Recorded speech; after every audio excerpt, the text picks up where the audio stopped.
So ito mga kamaster, mayroon tayong bagong natuklasan dito sa isang magneto na kung sakali pong sira na yung ano nito, spring nito, yung kinalawang na hindi na talaga nagagamit o durog na siya. So mayroon po tayong solusyon dito para malagyan po ito ng spring. So ang spring po nito galing dito sa ano, may kilala nyo ba yung mga ganitong klaseng ano, gearbox kung tawagin sa electric fan. So dito lang po kayo kukuha sa ganitong klaseng ano, spring. So spring nito, so nandito po siya mga kamaster galing oh. Yung may tornilyo po dito yan oh, may tornilyo po yan. Diyan kayo kukuha ng spring kasi medyo makapal yung spring niya kumpara dun sa ibang electric fan. So ganyan mga kamaster oh, so galing po yan dyan sa butas. Sa butas yan oh, yan.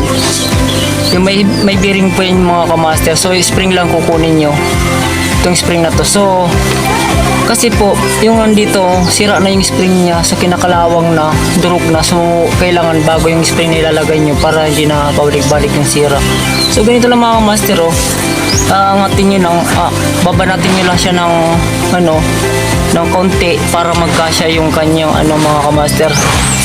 So ayan mga kamaster, so itatry natin papasok dito sa ganyan. Lalagyan ko na po itong mga kamaster yung tatlong bearing na ito, yung parang ganito, yung parang dala ng kanyang starter.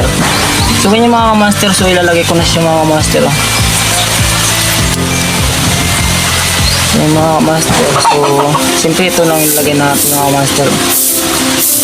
Basta natin, so yan, pares lang na siguro yan. So yung mga kamaster, ilalagay mo lang siya mga kamaster. Ayan oh. So ganito lang mga kamaster oh. So para may idea po kayo kung paano ayusin tong magneto na sira yung spring. So ganyan mga kamaster oh. So madali lang itong kapit. So ipapasok natin sa butas. So ayan mga kamaster, okay na siya. Good ano na siya mga kamaster oh. Naglalaro na siya oh. So ganyan lang mga kamaster. So basic lang po yung yan mga kamaster oh. So okay na oh. Kahit pitik-pitikin nyo lang mga kamaster oh. So okay na siya oh. Hindi na siya umano. So ganito lang mga kamaster oh. So yun mga kamaster oh.